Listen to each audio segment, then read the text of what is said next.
Bienvenidos a la quinta sesión de nuestro curso de Innovaciones Tecnológicas en Salud en el Magíster de Práctica Avanzada de Enfermería de la Universidad de los Andes. Hemos avanzado bastante, hemos cubierto varios temas y el día de hoy nos va a hacer la diferencia, particularmente porque la clase de hoy es una clase que contiene mucha información y por lo mismo, lo primero que quiero hacer en esta clase es hacer una especie de disclaimer y es que cubrir toda la medicina personalizada de precisión en una clase es imposible, ya que es un tema gigantesco, hay muchos libros dedicados al tema y en esta sesión en realidad cubriremos algunas de las ideas centrales y aquellas con mayor aplicabilidad clínica en nuestro medio.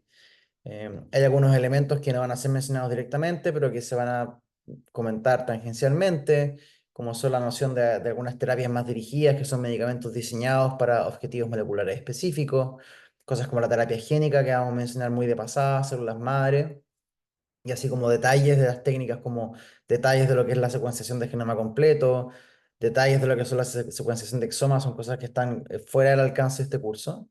Y por otro lado, vamos a ver cuando pasemos por la sección de informática biomédica, vamos finalmente a encontrar la definición de todas las áreas de la informática biomédica, por así decirlo, de la informática en salud, cómo se relaciona la informática en salud con la informática biomédica, con la bioinformática. Finalmente vamos a poder armar esa parte del puzzle, que es algo que estaba guardando hasta ahora. Y vamos a ver cómo en el interior de la bioinformática se encuentran todas estas disciplinas llamadas las omics, donde está la genómica, la epigenómica y la transcriptómica, la proteómica y la metabolómica. En el fondo son cinco de las cuales vamos a mencionar someramente la genómica, la proteómica, la metabolómica, pero solo como a modo de concepto. Nuevamente, cada una de esas áreas podríamos estar hablando de ellas durante varias clases. Em, lo otro que es importante es que vamos también a mencionar algunos elementos de lo que es el componente ético y regulatorio, pero el componente más pesado, la parte regulatoria, lo vamos a ver en una clase que es más adelante, así que tampoco hoy día vamos a mencionar mucho de la parte legislativa. Entonces, la primera parte de esta clase, como les decía, va a estar orientada a lo que es la medicina personalizada de precisión. Vamos a hablar de algunas definiciones, vamos a tratar de marcar cuáles son las áreas de desarrollo, las técnicas diagnósticas y las disciplinas y áreas del conocimiento que están involucradas en esta disciplina. Vamos a hablar sobre el diagnóstico molecular, el diagnóstico genético y vamos a dedicar harto tiempo a la idea de los biomarcadores, particularmente los biomarcadores digitales. Vamos a hablar también de las pruebas en punto de cuidado, de la idea de los biobancos y vamos a invertir también más tiempo en la idea de los dispositivos vestibles o wearables y los dispositivos médicos y entender un poco la diferencia entre ambos. Como les decía, también vamos a poder finalmente encontrar esta disciplina superior, que es la informática biomédica, que contiene la informática en salud, en la que hemos invertido bastante tiempo, pero que también contiene en su interior la bioinformática. Y ahí vamos a hacer algunas ideas sobre metabolómica y proteómica y cómo esto se relaciona con los medicamentos. La genómica ya la mencionamos antes como parte del diagnóstico genético. Y por último, vamos a tratar de siempre darle un componente de aplicabilidad a esto, en el fondo tratar de ver cómo lo vemos en la práctica y también una mirada al componente ético asociado. Y en la segunda parte de la clase vamos a hablar sobre realidad extendida en salud. Así que comencemos con el componente de medicina personalizada de precisión. Lo primero tiene que ver con definir, obviamente, el origen y qué significa este concepto de la medicina personalizada de precisión. Aquí hay dos elementos en estas imágenes que ustedes pueden ver relacionados a la idea de la medicina personalizada, en este caso como de tratar al individuo, ¿cierto? Y la segunda imagen tiene el componente del genoma que también juega un rol muy importante. Entonces, hay muchas definiciones para esto. Nosotros nos vamos a quedar para este curso con esta idea de que es una forma de pensar la atención médica o la atención en salud que está centrada en diagnósticos y tratamientos individualizados, óptimos para cada persona, cada paciente, en base a sus características y sus necesidades. Y cuando hablamos de sus características nos referimos a su edad, el sexo, la etnia, la dieta, el entorno, pero también la genética, junto con otras cosas que vamos a mencionar. En la práctica, esta definición que acabamos de decir implica varias cosas. Primero, implica que hay diferencias individuales, y estas existen. Y lo segundo es que se pueden encontrar y que estas diferencias individuales tienen potencialmente implicancias en las enfermedades y en los tratamientos. Es decir, es posible estratificar a las personas en grupo y es posible dar tratamientos diferentes a cada uno de ellos. Em, Ahora, como vamos a empezar a darnos cuenta, poder llegar a perfilar los individuos en estos grupos o estos subgrupos como más individuales, más granulares, va a requerir poder analizar datos de múltiples fuentes para poder hacer esa distinción. Ahora, históricamente, el término medicina personalizada y medicina de precisión, verdaderamente el término medicina personalizada fue el primer término que se hizo más conocido y, y que comenzó entre los años 80 los años 90 con esta idea de una medicina que era personalizada, que era predictiva, que era participatoria y que tenía un componente preventivo. Y esto, si uno mira la historia de los años 2000 al año 2005, empiezan a aparecer avances, lo que vamos a hablar de farmacogenética, que es esta idea de encontrar ciertas mutaciones que determinan, por ejemplo, que algunos medicamentos sean útiles o no sean útiles o tengan mayor riesgo de tener reacciones adversas. Luego, entre el 2006 y el 2010, aparecieron componentes más avanzados desde el punto de vista de de la bioinformática, pero ya entre el 2010 y el 2015 se empieza a consolidar la disciplina y ocurre particularmente en el año 2015, un momento muy importante cuando en Estados Unidos el presidente Obama hace una mención en su discurso donde él, más que una mención, plantea una visión respecto a una iniciativa nacional en Estados Unidos de la medicina de precisión. Entonces eso es como en el fondo, como parte de la historia, cómo pasó de ser el concepto de ocuparse medicina personalizada a pasar a esta idea de la medicina de precisión como el concepto que más se utiliza. Y en parte, un componente asociado a la opinión pública que veía en esta idea de la medicina personalizada, riesgos de confidencialidad, riesgos de pérdida de la privacidad y de discriminación asociados a esta idea de que la medicina es personalizada, es decir, me tienen que conocer, tienen que saber mi composición genética, entonces van a saber que yo tengo riesgo de enfermedades, van a saber que yo tengo ciertas predisposiciones y eso generaba una sensación negativa, una connotación negativa a la idea de, de estratificar la población asociada a los riesgos, por ejemplo, de los cobros por los seguros, ese tipo de cosas. Y si uno mira, como les decía antes, el uso de los dos términos, el año 2015, cuando el presidente Obama hace esa mención en su discurso, es cuando se dispara el uso de de la palabra medicina de precisión, y nosotros para efectos de este curso vamos a utilizar las dos palabras juntas como una manera de amalgamar estos conceptos en uno solo, medicina personalizada de precisión. Y ahora, les adelanté un poco, tiene ciertas características la medicina personalizada de precisión, que son estas llamadas 4P o las llamadas 6P, dependiendo de dónde lo lean, pero que básicamente primero hablan del componente predictivo, es decir, la capacidad de poder predecir ciertas enfermedades o trastornos a través de precursores o herramientas antes de que aparezcan los síntomas iniciales. El componente preventivo, que tiene que ver con la capacidad que tendríamos de poder implementar intervenciones en estas enfermedades predichas para evitar que aparezcan o mitigar los daños asociados a ellas mismas. El componente personalizado que ya hablamos que tiene que ver con la individualización, asociado a que cada persona es única, que tiene su contexto y de esa manera tratar de adaptar los tratamientos a esa persona en particular. El componente participativo es un componente que no le hemos dado tanto énfasis hasta ahora, que tiene que ver con la idea de que toda esta información también debería ser parte de lo que el paciente tiene a su disposición y que el paciente puede involucrarse en su cuidado y ocupar esta información a su favor. Por ejemplo, para tomar conductas, evitar conductas de riesgo o motivar el uso de conductas saludables en el fondo en su vida diaria.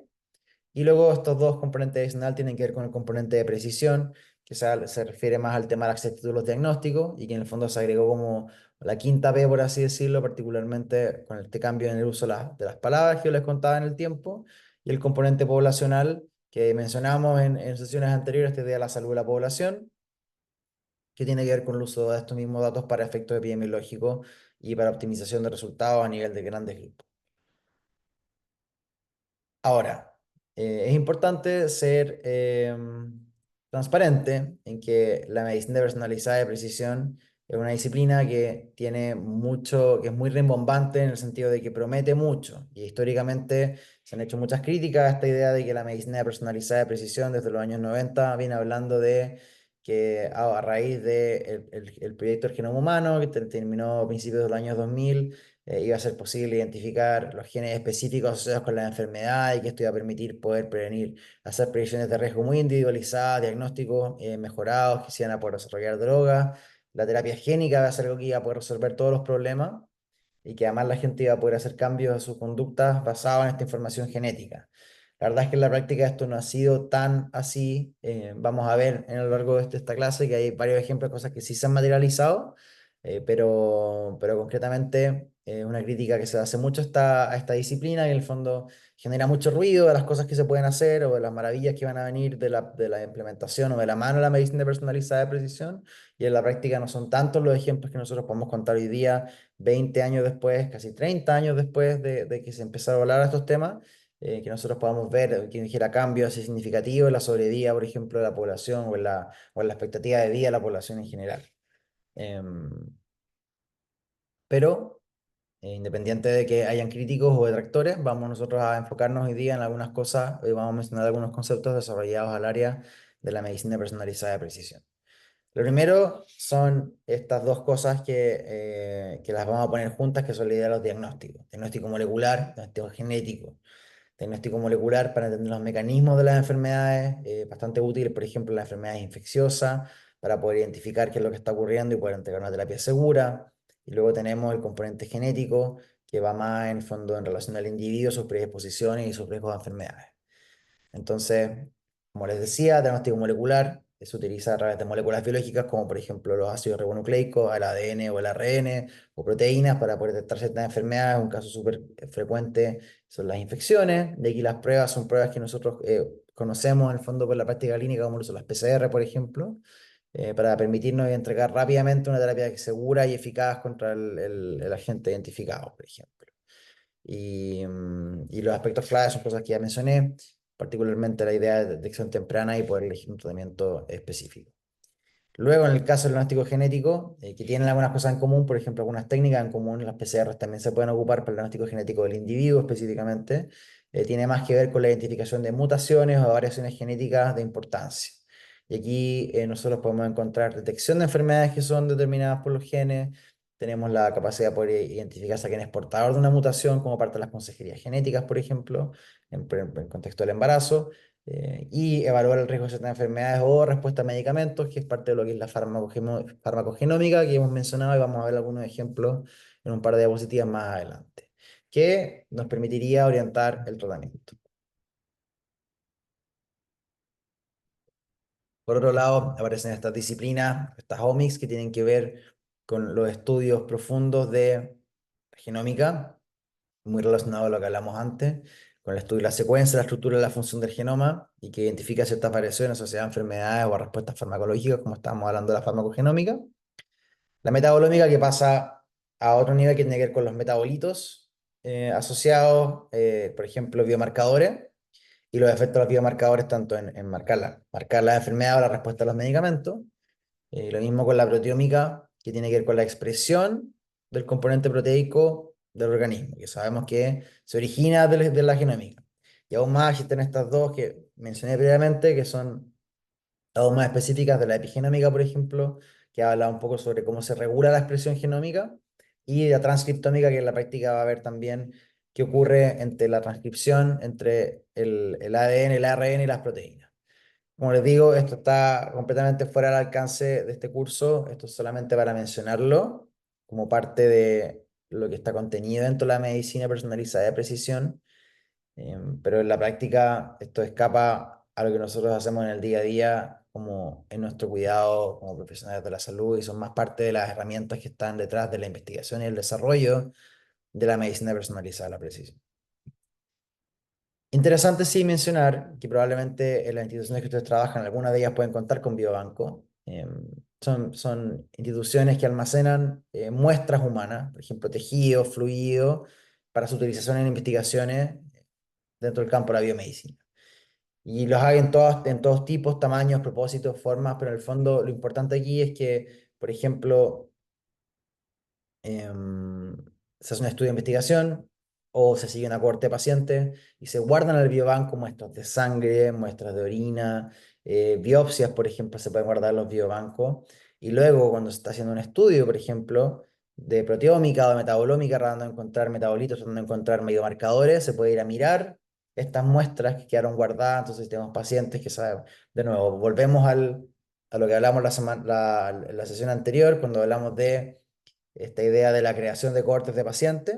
Supongamos que nosotros creamos una cohorte de pacientes de una patología que nos interesa y tenemos una cohorte de pacientes control que no tienen la patología, podríamos ir a mirar este banco y hacer análisis de tipo genómico, proteómico, metabolómico, transcriptómico, epigenómico, cualquiera de estos análisis con la intención de poder encontrar, por ejemplo, nuevas maneras de hacer diagnóstico, predicción de severidad, entre otras cosas. Entonces, esto sería otra de las herramientas que están contenidas dentro de este concepto de la medicina personalizada de precisión. Y como les había adelantado, a mí me pone muy contento el hablar de esto porque nos permite finalmente armar este campo más grande, que es el campo de la informática biomédica. Y la informática biomédica es como la supradisciplina que contiene en su interior estas dos grandes áreas. Una es la bioinformática, que es la que se encarga de darle soporte en la gestión de la información y el conocimiento asociado a la medicina, medicina personalizada de precisión y a todas estas omics que hablamos antes que requieren, por supuesto, algoritmos para poder procesar la información, requieren estructuras de datos para poder procesar la información. Y eso es la bioinformática. Y en el otro lado está la informática en salud, que es lo que hemos estado trabajando cuando hablamos de los datos en salud, cuando hablamos de los sistemas de información en salud, el registro clínico electrónico, la interoperabilidad, los sistemas de soporte a la toma de decisiones clínicas y todas las otras cosas que hemos construido sobre eso. Así que me pone muy contento porque en el fondo esto me permite, ahora este ya tiene una visión más clara de a qué se refiere la informática biomédica y sus dos principales ramas, la bioinformática y la informática en salud. Ahora que ya hemos puesto algunos conceptos arriba de la mesa, quiero mostrarles algunos ejemplos de cómo se ve la medicina personalizada de precisión en la práctica. Vamos a hablar sobre ejemplos en infecto y oncología, en enfermedades cardiovasculares y en psiquiatría. Un ejemplo muy bonito es el tratamiento del VIH, el diagnóstico y tratamiento del VIH, donde hay componentes, bueno, de prevención, pero fundamentalmente, para efectos de lo que estamos hablando ahora, en el diagnóstico, bueno, hay técnicas de diagnóstico molecular para poder identificar tempranamente el VIH en pacientes que inclusive, ustedes saben que hay un periodo de ventana, dependiendo del tipo de técnica molecular, que puede salir falsamente negativo el paciente. Y en la medida esto iba mejorando con los años, cada vez menos ese tiempo de ventana por mejoría de las técnicas moleculares de diagnóstico. Pero no solamente eso, sino que además se puede hacer genotipado del tipo del virus con la intención de poder predecir o detectar resistencia a ciertos medicamentos. Entonces, lo que hoy día nos permite, y esto sería un ejemplo de medicina personalizada de precisión, es que para nuestro paciente específico podemos ver si el paciente tiene riesgo, por ejemplo, de tener reacciones adversas a un tipo de medicamento antiviral, podemos saber qué tipo de virus tiene, podemos saber si es que ese virus va a tener resistencia específica al medicamento. Entonces, este es un ejemplo muy, muy fuerte, muy potente, de que hoy día se utiliza en la práctica diaria y como, al igual que como la inteligencia artificial, lo que pasa con estas cosas es que estas disciplinas que tienen como se llama esto, esta vocación, por así decirlo, futurista, es que cuando se empieza a materializar, se le deja de llamar medicina personalizada de precisión y se le llama tratamiento del VIH. Lo mismo que la inteligencia artificial, cuando no existe una forma de transcribir de voz a texto, se le llama la inteligencia artificial, pero ahora que está súper disponible, la gente habla no, transcripción de voz a texto, y deja de considerarlo un uso de la inteligencia artificial. Es un poco el mismo fenómeno que tienen estas disciplinas con, como yo les decía, vocación de futurismo. En oncología, bueno, aquí hay tres ejemplos, dejé en un color diferente, uno que es probable que hayan visto con frecuencia, que tiene que ver con el uso de la acetoprina como un inmunosupresor y la posibilidad de la existencia de una mutación en una enzima, que es el ser deficiente o tener una mutación en el gen de esta enzima, nos enfrentamos a efectos adversos importantes. Entonces, este es un examen que se debiera pedir de rutina al momento de iniciar el tratamiento con acetoprina para poder guiar la decisión del tratamiento. Por ejemplo, en tema de dosis o si efecto no se puede utilizar. Otro ejemplo que me parece interesante, bueno, aparte del tema de la secuenciación de próxima generación, que como les decía, tiene que ver con nuevas maneras de poder identificar particularmente cuáles son las mutaciones específicas en distintas cánceres, por ejemplo, al momento de hacer el diagnóstico por biopsia. Eh, Hay distintos centros en el mundo que están haciendo tratamientos de cáncer basados en la medicina personalizada de precisión en el Reino Unido. Hay una taxonomía súper interesante en el tema. Hay consorcios internacionales como particularmente el ICGC, que es el International Cancer Genome Consortium, que si están interesados en conocer más, les recomiendo que lo revisen. Pero yo quería poner un ejemplo chileno que me parece muy destacable de la Fundación Arturo López Pérez, donde su equipo de informática en salud, ya me llamado Codata, tiene unas soluciones, particularmente el registro hospitalario de tumores, que me parecen muy destacables y que son una aplicación, si se quiere, del componente más del manejo de la información y la gestión de la información en el mundo de la oncología, que es bien interesante. Entonces, este equipo tiene armado su registro hospitalario de tumores. Ustedes, como pueden ver, aquí está el flujograma de cómo funciona esto, que tiene una base de pacientes, se hace la identificación de los casos, y si el caso es un caso registral, le pasa al registro, que incorpora un montón de información asociado al mismo. Y ustedes, bueno, aquí está también descrito cuáles son las tecnologías subyacentes y cómo fueron pasando desde el registro en Excel a un registro en un software específico para este tema. Y sobre esta base de datos se genera un componente de visualización. Hablamos también del componente de ciencia de datos. Este es un trabajo muy bonito de ciencia de datos en el cual, habiendo invertido el tiempo en definir bien cuál era el dato que se quería registrar, definiendo algunos estándares de calidad de datos, se cuenta con data de buena información y se pueden hacer análisis interesantes sobre la misma. Entonces, ustedes pueden ver aquí la distribución, todos estos de cáncer de mama, en la región metropolitana por las comunas donde está la mayor cantidad de pacientes para FALP, evidentemente. Los estadios los cuales se presentan dentro del cáncer, la incidencia y la letalidad del mismo. Y este que yo encuentro es la guinda de la torta, en este caso, es la secuencia de tratamientos por estadio. Entonces, bueno, este es un gráfico interactivo. Aquí estamos seleccionando solamente estadio cero, pero ustedes pueden ver cuál es la secuencia que la mayoría de los pacientes pasa por cirugía, dependiendo del estadio en el cual se le encuentra, y cuál es la cadena, la secuencia, por ejemplo, dependiendo del estadio, si pasan de cirugía a radioterapia o hormonoterapia, o solo con cirugía terminan, o si pasan de cirugía a hormonoterapia y luego terminan, o sea, cirugía, radioterapia y luego monoterapia. Este tipo de gráfico, que es un gráfico de Sankey, es muy bueno para mostrar las transiciones entre estados. Entonces, por eso ellos decidieron ocuparlo en este escenario. Que, insisto, me parece un súper buen ejemplo de cómo es posible utilizar esta información para entender mejor la propia población. Y en el futuro, este tipo de cosas permitirían que una nueva paciente desde cero pudiese preguntarse cómo va a ser su línea de tratamiento, ingresando sus datos y comparándose contra una cohorte histórica, por ejemplo.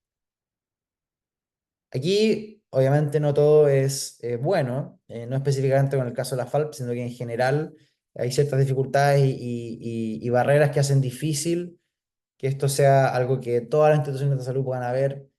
Son cosas que ya hemos comentado, ¿cierto? Hay temas de datos, hay temas de herramientas, tecnología de la información, hay gran heterogeneidad en los datos son a muy gran escala y por tanto requieren métodos de análisis para poder transformarlo en conocimiento, y ahí aparecen los mismos temas que ya hablamos: calidad de datos, representación de la realidad, interoperabilidad entre instituciones. Y bueno, evidentemente la falta de capital humano.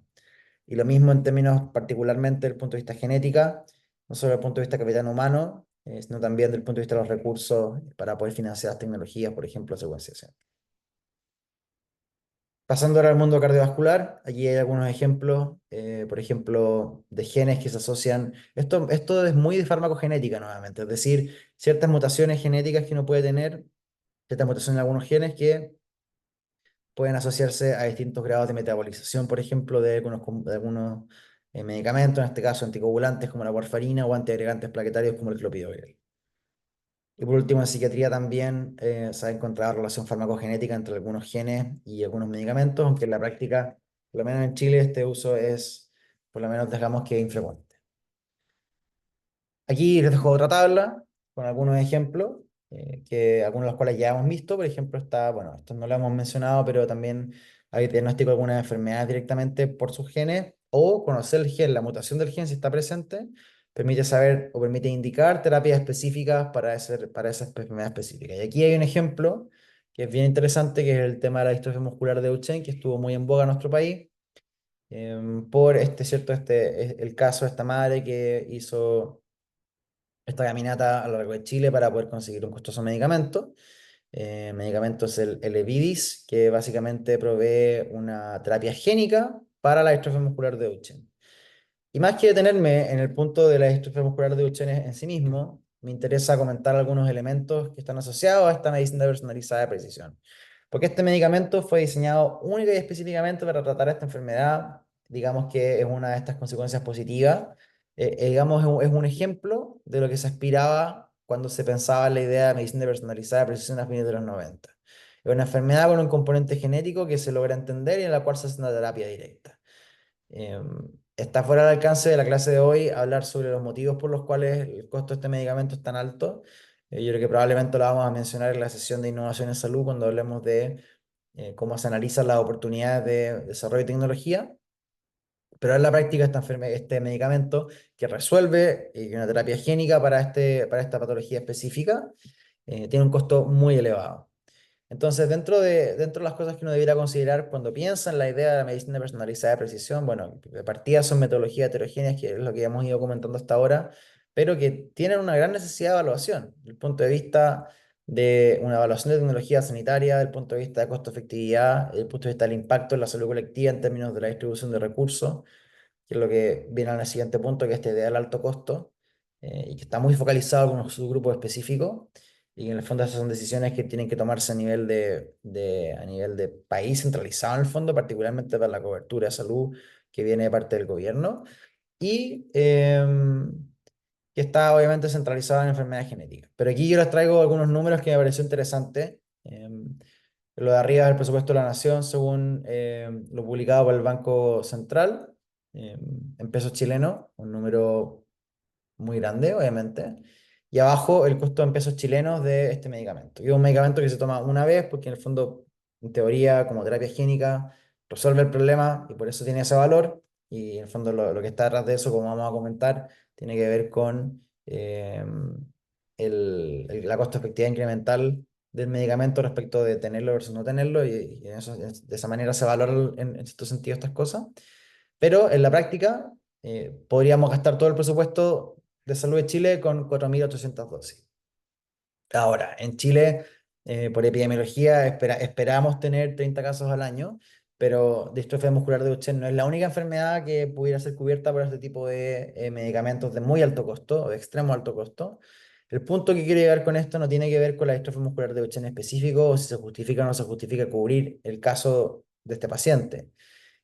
Mi punto con esto tiene que ver con que la medicina personalizada de precisión, si bien trae muchas promesas y en este caso logra cumplir con una de ellas y genera un medicamento que es capaz de resolver un problema genético, eh, tiene que ser evaluado a la luz de la realidad de los distintos países, las distintas economías y los distintos sistemas de salud.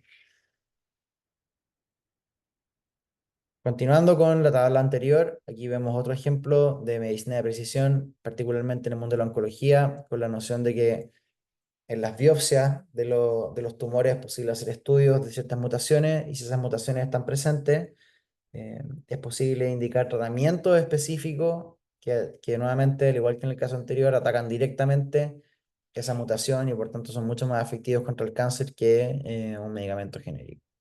Y acá abajo están cosas de farmacogenética, farmacogenómica que habíamos hablado previamente respecto a la sensibilidad a warfarina, al clopidogrel y particularmente el TMPT para la cetopina. Con eso damos por cerrado ese componente de la medicina personalizada de precisión y quiero detenerme ahora un momento en la idea de los biomarcadores, primero biológicos, con la intención de eventualmente llegar a lo que es biomarcador digital, donde vamos a pasar más tiempo. Pero como biomarcador biológico es el primer tipo de biomarcador, es una característica definida. Es un componente, algo, frecuentemente una molécula, pero puede ser cualquier otra cosa, que se mide como un indicador de un proceso biológico. O sea, es un indicador de un proceso biológico, por ejemplo, un indicador de la respiración, un indicador del latir del corazón, un indicador del metabolismo, la glucosa.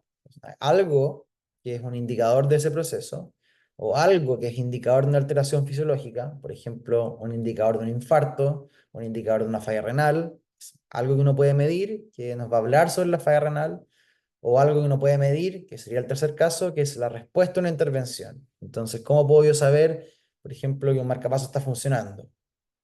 Tiene que haber alguna característica, algo que yo pueda medir, que me pueda indicar sobre la respuesta a una intervención. En la práctica son relevantes porque reflejan un estado de la enfermedad, en fondo diagnóstico y predicción de respuesta a fármaco. Se pueden convertir en un objetivo farmacológico, es decir, yo voy a tratar contra este biomarcador para ver una mejoría en el marcador y, como estamos diciendo, eso permite hacer un monitoreo de respuesta a la terapia. Algunos ejemplos, en el caso del corazón, por ejemplo, las troponinas para el infarto, el ProBNP para la insuficiencia cardíaca, la frecuencia cardíaca, por ejemplo, por marcapaso, son todos biomarcadores. De los primeros son moléculas, este último, como ustedes pueden saber, no es una molécula, la frecuencia cardíaca. Así que no necesariamente tienen que ser moléculas, pero lo más frecuente es que lo sean.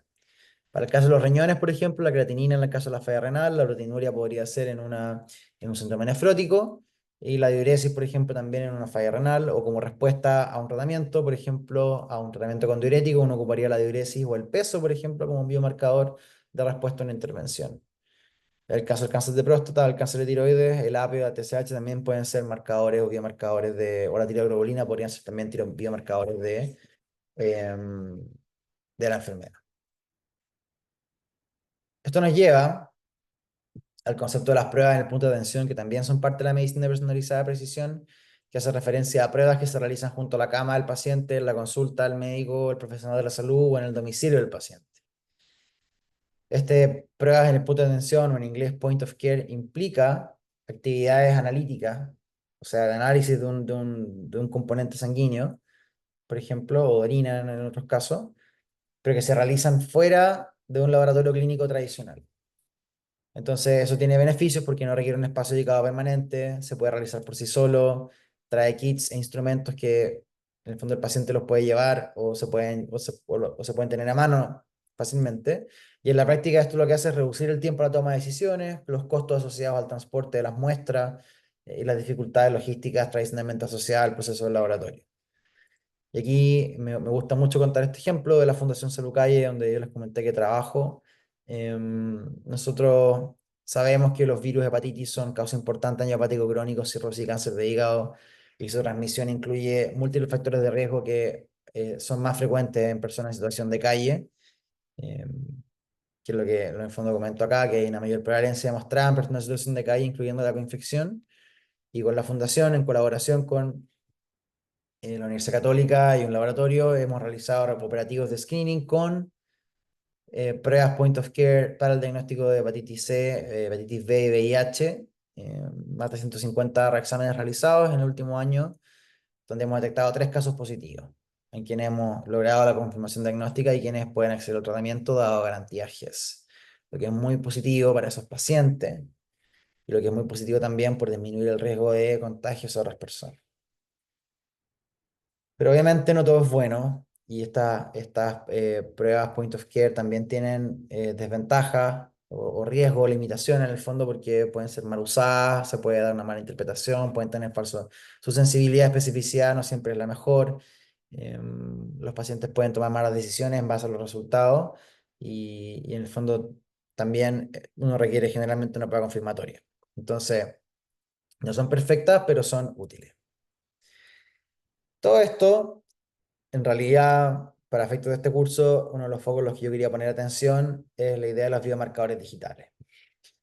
Y los biomarcadores digitales son una extensión del paradigma biomarcador que está asociado a la emergencia de la salud digital. Y si uno va a mirar el número anual de artículos referidos al concepto de biomarcador digital, empiezan a agarrar fuerza del año 2019 en adelante. Ahí están los artículos verdes son artículos de investigación primaria y los artículos en como más rojo claro, rojo salmón, son artículos de revisión, como revisión sistemática y todo eso. Entonces, ustedes pueden ver que en realidad el crecimiento fue y particularmente notorio en los años de pandemia. Entonces, la definición más citada de biomarcador digital habla sobre una clase emergente de biomarcadores y el componente digital se refiere al método de colección, es decir, usando sensores y herramientas computacionales que generalmente se hacen fuera del ámbito clínico, pero no necesariamente. O sea, pueden haber biomarcadores digitales que se recolecten en el hospital, por ejemplo, Y lo importante es que abre una puerta a una gran cantidad de mediciones pronósticas y diagnósticas. Y aquí, como para hacer énfasis en algunos elementos importantes de la definición, primero es que son recolectados por dispositivos digitales. Lo segundo es que, como todo biomarcador, buscan explicar, influir o predecir un componente, un outcome de un resultado, una respuesta, un tratamiento, que son cosas que hablamos antes. Y potencialmente pueden transformarse en mediciones continuas y longitudinales en el tiempo, que cuesta más hacer con biomarcadores tradicionales porque uno no puede estar tomando exámenes de sangre cada rato, eh, pese a lo que algunos médicos podemos creer en algunas oportunidades, que además se pueden hacer en entornos clínicos con monitoreo remoto y que tiene la facilidad más de que puede ser mínimamente invasivo. Entonces, quiero mostrarles algunos ejemplos y comparando lo que es un biomarcador tradicional con lo que sería un biomarcador digital. No necesariamente en el mismo caso de uso, sino que como concepto. Entonces, un tipo de biomarcador, por ejemplo, de susceptibilidad o riesgo, tradicionalmente puede ser la detección del gen BRCA en cáncer de mama. Entonces, si una mujer tiene un gen BRCA positivo, una de las recomendaciones que podrían existir es, por ejemplo, la mastectomía profiláctica o una ovarectomía profiláctica.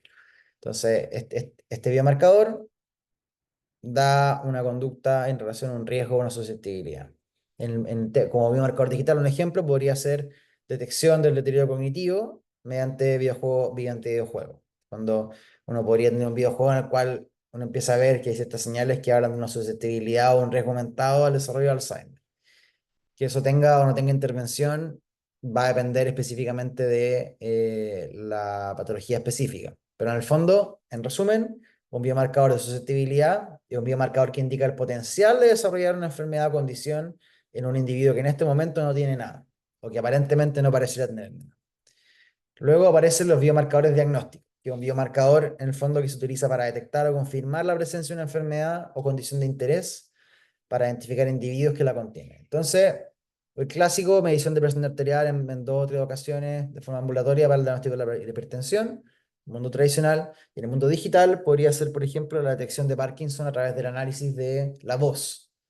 Entonces, un biomarcador digital puede ser la voz y hay componentes de la voz que probablemente un algoritmo de Machine Learning podría detectar para decir esta persona probablemente tiene Parkinson o debiese al menos entrar en un embudo diagnóstico de Parkinson. Luego aparece la idea del biomarcador pronóstico, y es un biomarcador que se identifica que se usa, perdón, para identificar la probabilidad de un evento clínico. Por ejemplo, la recurrencia de una enfermedad o la progresión de pacientes que tienen una enfermedad o pacientes que están en riesgo. Entonces, por ejemplo, lo clásico, antígeno prostático, en pacientes que están en riesgo de cáncer de próstata, se hace todos los años o con cierta periodicidad y está monitoreando la aparición o la desviación de lo normal para ejecutar una conducta. O en el caso de un biomarcador digital, por ejemplo, podría ser detección de una exacerbación de EPOC de forma precoz, cuantificando la cantidad de tos que tiene una persona a través, por ejemplo, del celular. Luego están los biomarcadores pronósticos, que ustedes se pueden dar cuenta que son bastante parecidos entre sí estos, pero esta es una buena categorización. Biomarcadores pronósticos que puede ser la misma molécula, pero con una finalidad distinta. En este caso sería poder mirar hacia adelante y decir, bueno, yo creo que estoy identificando la probabilidad de un evento clínico, por ejemplo, la recurrencia de un cáncer o progresión hacia una enfermedad. Entonces, antígeno prostático en el seguimiento del cáncer de próstata o estratificación de condiciones de salud en base a datos de salud, datos de smartphones, que vamos a hablar más sobre eso después. Este particularmente, que lo mencionamos antes cuando hablamos del VIH, biomarcador predictivo, por ejemplo, de respuesta adversa a medicamentos, como un componente de farmacogenómica, la detección de este antígeno que predice una reacción a este medicamento del VIH, o por ejemplo, predecir el riesgo de TEA ocupando electroencefalograma. Y por último, biomarcador farmacodinámico o de respuesta. Por ejemplo, tenemos un tratamiento antihipertensivo y vamos a ir a medir la presión arterial para ver que hay una respuesta al tratamiento con el antihipertensivo. O, en el caso de un digital, podría ser medición de frecuencia cardíaca con nuestros anillos inteligentes para evaluar la respuesta a un medicamento beta bloqueador. Ustedes pueden ver aquí, espero que haya podido transmitir la noción de que hay distintas maneras de poder identificar componentes de enfermedades o condiciones ocupando biomarcadores digitales. Y ahora les voy a contar un ejemplo específico de un biomarcador digital de monitoreo. Pero antes, como una manera de hacer una previa a lo que vamos a hablar la próxima semana, vamos a enmarcar este ejemplo en el proceso de innovación en salud. Entonces, antes de hablar de la solución, vamos a hablar del problema. Y el problema o la necesidad no resuelta, en realidad, para ocupar los términos correctos, sería el componente de exacerbaciones en el asma pediátrico. Entonces, todo esto está inspirado en la historia de una pediatra, una cardióloga pediatra estadounidense, Browning Harris, que cofundó la empresa que en el fondo creó el producto del que vamos a hablar, y que ella también hizo su formación en biodiseño. Entonces, el problema que ella encontró es que en realidad el 50% de los pacientes con asma no están bien controlados. Que eso es algo que es sabido, en el fondo es una estadística conocida. Y cuando uno empieza a preguntar por qué es que no están bien controlados, lo primero que uno encuentra es que se menciona que hay una evaluación subjetiva e inconsistente respecto al grado de control. Y que en segundo lugar, hay poca adherencia a los planes de tratamiento efectivo, probablemente en parte porque la evaluación es subjetiva y nos queda claro cuándo hay que intervenir. Entonces, concretamente, la piedra angular en el manejo del asma es el logro y la mantención de un, comillas, control óptimo de la enfermedad. Entonces, ¿qué significa un control óptimo de la enfermedad? De hecho, si bien en la fase anterior hablaba de que los pacientes no están bien controlados.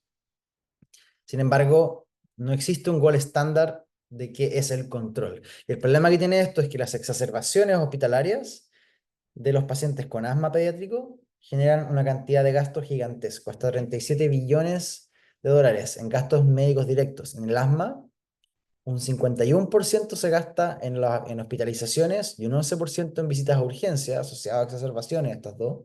Por lo tanto, casi 2/3 de este gasto son secundarios a exacerbaciones.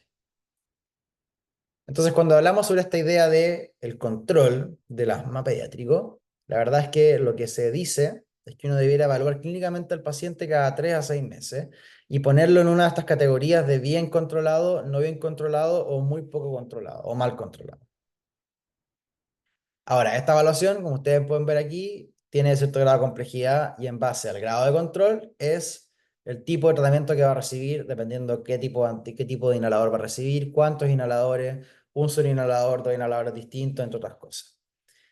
Y entre las evaluaciones clínicas, el paciente debería hacer autocontrol en su casa, con vigilancia diaria, evaluando los síntomas, consultando el plan de acción, que es este documento que en el fondo le va a decir qué es lo que tiene que hacer en caso de que pase algo y ir ajustando las medidas de control, es decir, las dosis del medicamento, en base a este plan, en base a lo que evaluó diariamente.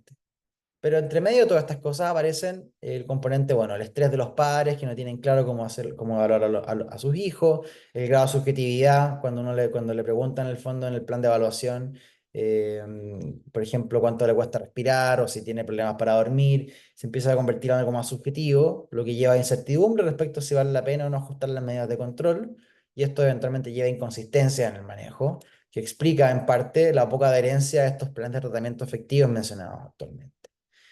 Y el gran desafío es que no solamente la evaluación es subjetiva, sino que además es inconsistente.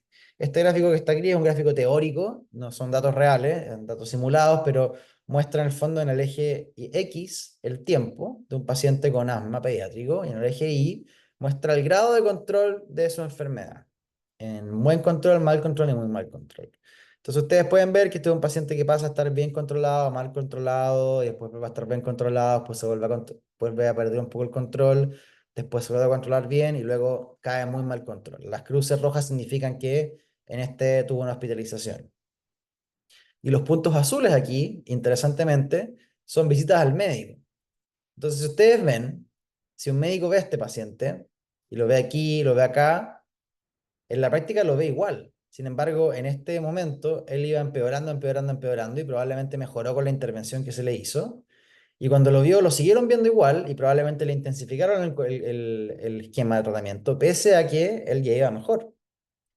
Luego lo volvieron a ver el año siguiente o a fin de año y estaba igual que la vez pasada. Entonces puede que inclusive le hayan vuelto a intensificar el tratamiento o le hayan disminuido la intensidad. En el fondo, lo que quiere mostrar esto es que con las intervenciones que se hacen, las mediciones inconsistentes del profesional de la salud, que son estas cada 3 6 meses, se hace muy difícil conocer realmente qué es lo que está pasando. Y en este caso, no fue suficiente para poder saber que venía una exacerbación. Y aquí es donde viene lo que yo les mencionaba antes sobre la subjetividad.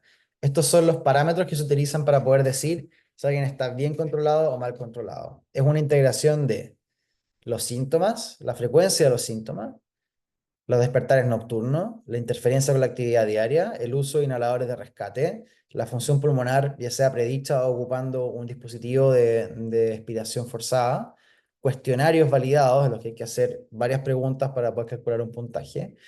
Y todo esto se utiliza para poder hacer esta identificación del control de la enfermedad. Por lo tanto, nuevamente volvemos a este diagnóstico inicial de que hay una evaluación subjetiva inconsistente y poca adherencia a los planes. Y eso en la práctica determina que los pacientes finalmente terminen hospitalizándose porque es muy difícil saber qué es lo que está pasando con ellos y ajustar el tratamiento acorde.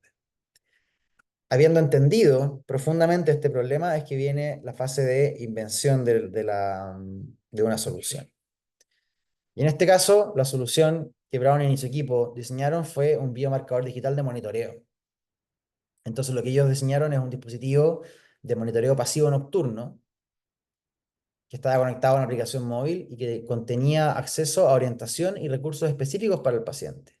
En la práctica, consistía en una medición diaria del control del asma de manera objetiva, que se realizaba además de forma pasiva, sin acción activa del usuario y de forma cómoda con una app del celular al cual los papás tenían acceso.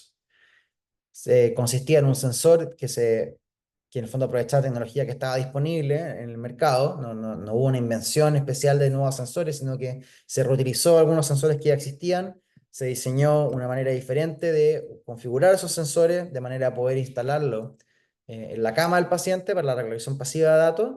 Y este sensor lo que hacía principalmente es que tomaba, por ejemplo, señales de frecuencia cardíaca, señales de frecuencia respiratoria en base a los ruidos, en base al movimiento de la cama, em, entre otras cosas, los despertares nocturnos, las toses, un montón de parámetros que se utilizaban para poder hacer esta recolección de datos que era integrada, procesada por algoritmos de inteligencia artificial, y en base a eso se podía hacer un seguimiento más objetivo del grado de control del paciente y dar recomendaciones específicas. Una vez que uno ya tiene un concepto, viene la fase de implementación, que es una estrategia de desarrollo y el plan de negocio de cómo esto se va a poder implementar para poder llegar a los pacientes y poder llegar a todos los pacientes con asma pediátrico. En el caso de esta compañía en particular, la empresa fue rápidamente adquirida por Apple, que estaba en ese momento muy interesada en seguir expandiendo la línea de características o de features que ofrecía en sus productos, particularmente en el Apple Watch.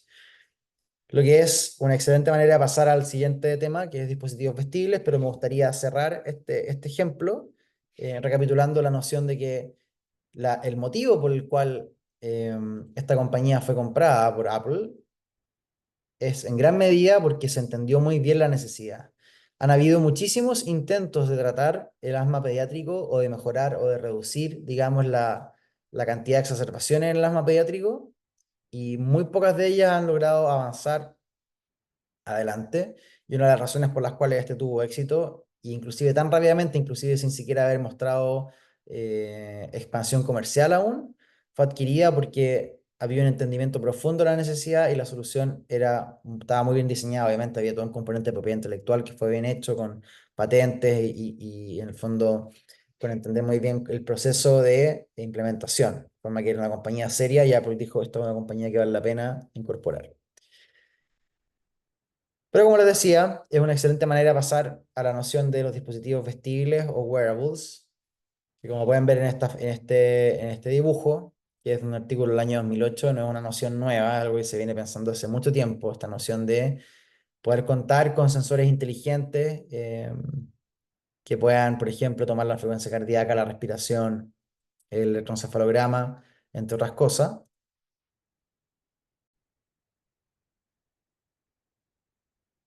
Pero concretamente, los dispositivos vestibles o wearables son dispositivos electrónicos. Entonces ahí está el vínculo con el tema del biomarcador digital, que se pueden llevar en el cuerpo y que están diseñados para monitorear y registrar datos fisiológicos, que pueden ser de forma periódica o de forma continua. No es necesario que sean en tiempo real de forma continua para hacer un wearable. También pueden ser mediciones cada 5 minutos, cada 10 minutos. Y la verdad es que gozan de una popularidad creciente por el advenimiento de los dispositivos inteligentes, por las mejoras en los protocolos de transmisión de información, por el aumento de la capacidad de almacenamiento, por el avance en el procesamiento de señales de inteligencia artificial. y en general por la comunidad en salud está mucho más abierta a este tipo de tecnología y hay más incentivos económicos asociados a nuevos modelos de financiamiento de la salud y nuevos modelos de tratamiento de los pacientes. Todo esto es la medicina basada en el valor, donde se recompensa la posibilidad de mantener a los pacientes, por ejemplo, en la casa y no tener que ir a la urgencia o hospitalizarse. Este tipo de dispositivos nos permiten entregar información a distancia que podrían evitar que estos pacientes se tengan que incurrir en este tipo de gastos. Lo importante es que estos dispositivos pueden ser dispositivos de consumidor, es decir, que los vende una empresa directamente a las personas que no tienen una intención médica por medio o una intención de cuidado de la salud formal, en el fondo declarada, o pueden ser dispositivos médicos. Entonces, lo que los diferencia en la práctica es el objetivo que buscan cumplir y cómo la empresa que los crea los marketea o los publicita. Si la empresa que los crea o le hace publicidad al producto asevera, por así decirlo, que su dispositivo tiene un beneficio para la salud, vamos a ver pues, formalmente la definición. Si la empresa que crea el dispositivo hace una aseveración que cae en la definición de dispositivo médico, es un dispositivo médico y tiene que pasar por la regulación de la FDA en Estados Unidos, del ICP en Chile, y en general en Chile el ICP tiende a seguir en lo que la FDA considera. Entonces, por eso vamos a hacer toda esta conversación centrada en la visión de la FDA. Entonces, ¿qué es un dispositivo médico? Esto es una diapositiva pesada. La vamos a mirar relativamente rápido porque hay una segunda diapositiva que es más sencilla, que habla sobre lo mismo, pero esta es la definición formal de dispositivo médico por la FDA.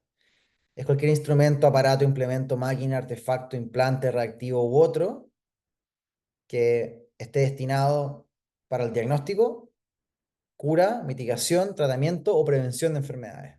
Entonces ahí está lo que hablábamos antes. Si es que la empresa que crea un dispositivo asevera que su dispositivo es para el diagnóstico de una enfermedad, es un dispositivo médico. Si es que está destinado para curar, mitigar, tratar o prevenir una enfermedad, es un dispositivo médico. Y el último componente que lo diferencia de los medicamentos, porque los medicamentos también pueden estar relacionados al tratamiento, mitigación, cura o prevención de enfermedades, es que los dispositivos médicos hacen su efecto no a través de acciones químicas y no a través del metabolismo. Son las únicas dos excepciones. Por lo tanto, por definición, un software no está excluido de la definición de dispositivo médico.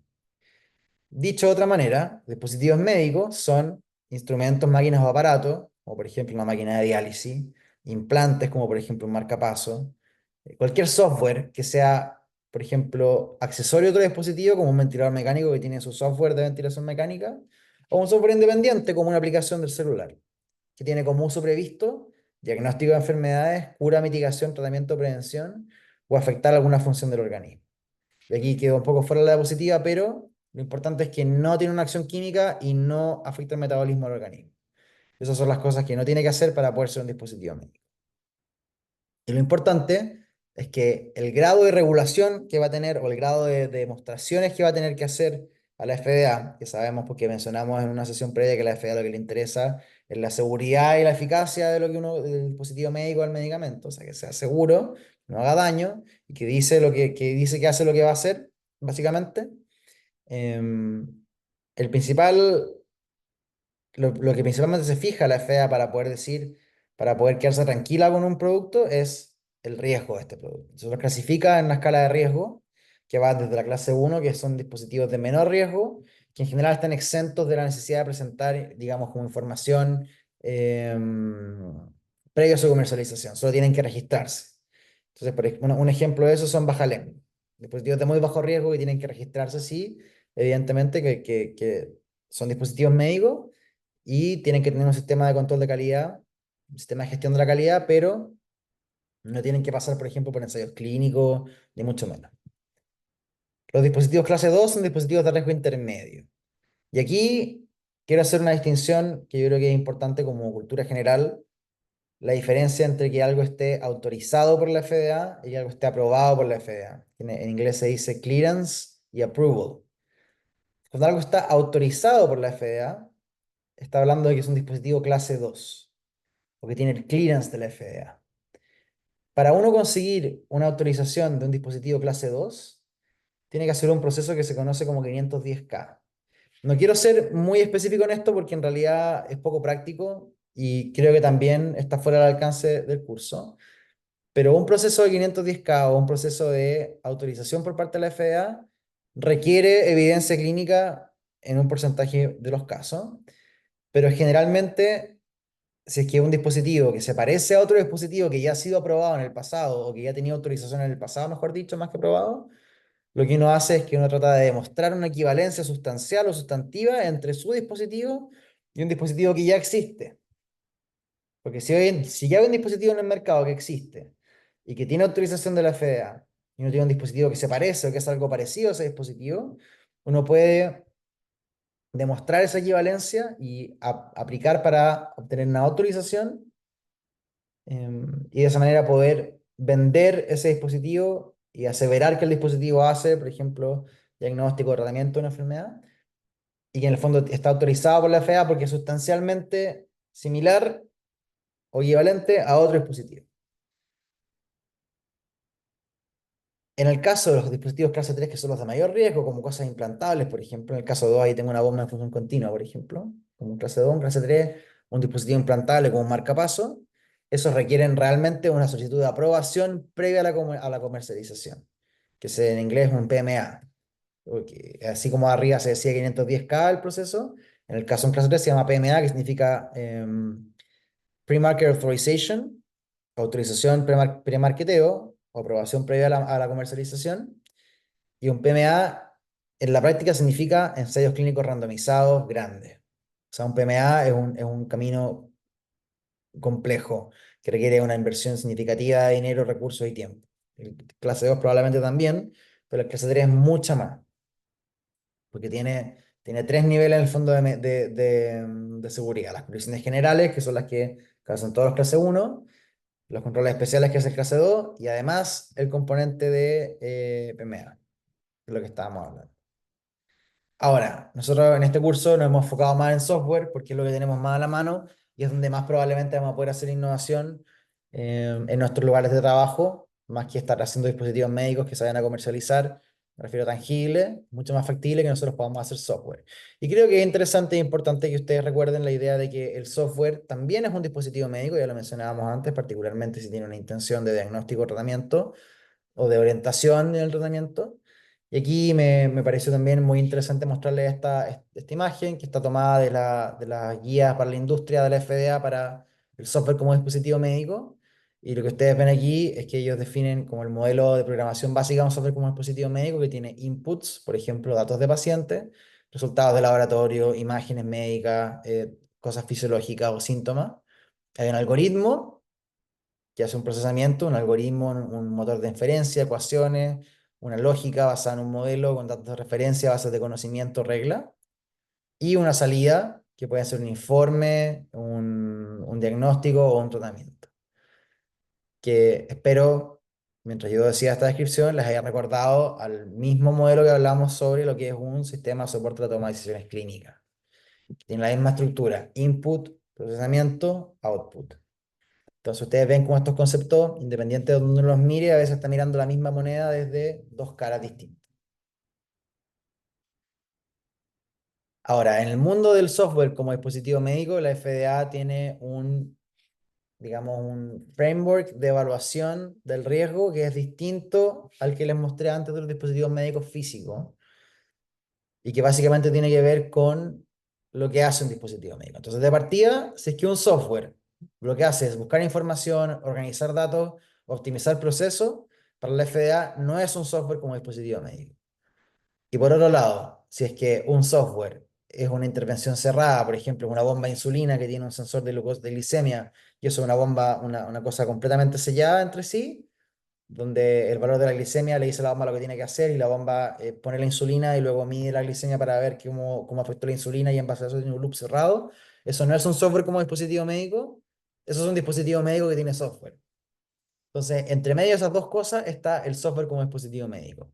Y dependiendo de la tarea, es más o menos importante y va a requerir o no va a requerir revisión por la FDA con mayor o menor fuerza. Y aquí ellos definen cuatro categorías, pero más que las categorías o los números, me interesa que vean cuáles son las tareas que estamos hablando. Entonces, si es que informa, si en el fondo da información que no es seria, categoría uno es muy bajo riesgo. Si es que informa algo serio, pero no, es información, está dando información, por ejemplo, sobre un infarto, está dando información sobre un accidente cerebrovascular, también es como de riesgo bajo. Luego está que motiva cambios en la conducta en cosas no serias, ya se está empezando a acercar a un impacto intermedio. Luego empieza a pasar a categoría 2, que es cuando informa cosas críticas, por ejemplo, cosas tiempo dependientes. Quizá el ejemplo que di antes del infarto no era el más correcto, quizá esto podría ser una cosa como una cosa que no es tan tiempo dependiente como un infarto, un accidente cerebrovascular, que son críticos. Y luego aparecen tratamientos o diagnósticos de cosas no serias, cosas que en realidad no son tan terribles si es que hay una demora o hay un falso positivo o un falso negativo. Y aquí cambia la categoría a cosas más importantes cuando empieza a tratar de llevar conducta en cosas serias, en cosas críticas, trata o diagnostica cosas serias o trata o diagnostica cosas críticas. Básicamente esa es la lógica, en el fondo es muy razonable, si ustedes lo piensan, y habiéndolo revisado con detención, es bien razonable. La FEDA, como siempre, está buscando asegurar que algo sea seguro y sea efectivo. Ahora, nosotros estábamos hablando de wearables antes de pasar acá. Habíamos hecho toda esta definición de que son dispositivos electrónicos que se pueden llevar en el cuerpo para monitorear o registrar datos fisiológicos, que tienen ciertas ventajas. Y habíamos hecho todo este desvío para hablar de que pueden ser dispositivos de consumidor o dispositivos médicos, dependiendo de cuál es el objetivo que busquen.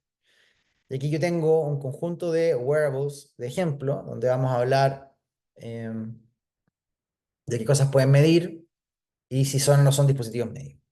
Entonces, por ejemplo, aquí arriba a la izquierda tenemos los relojes inteligentes, las bandas inteligentes o los anillos inteligentes, con distintas marcas, modelos que pueden ver ahí y un montón de cosas que esos dispositivos pueden medir. Frecuencia cardíaca, saturación de oxígeno, pueden tomar electrocardiogramas de una derivación, electromiografía, eventualmente podrían tomar la actividad eléctrica de los músculos, la cantidad de pasos, la actividad, las calorías, el sueño.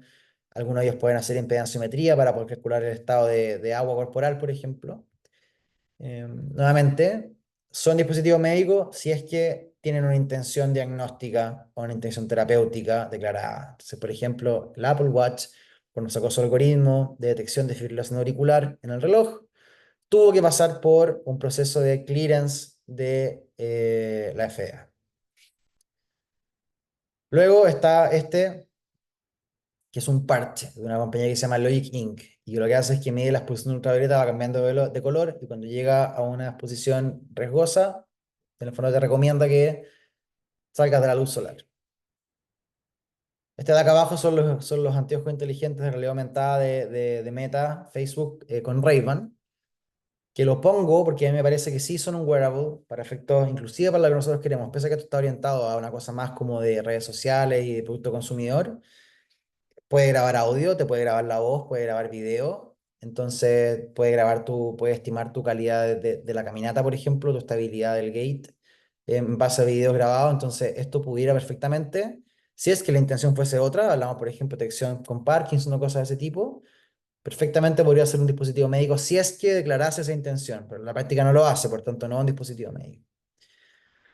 Acá están todos estos dispositivos de ropa inteligente que pueden medir un montón de cosas, pero todas estas no están pensadas para fines médicos en la práctica, están pensadas para temas de fitness, están pensadas para darte información en tu actividad del ejercicio y no están haciendo claims o aseveraciones de que son para tratar enfermedad o para diagnosticar enfermedades. Por lo tanto, no son dispositivos médicos en ese escenario. Si lo hicieran, serían dispositivos médicos.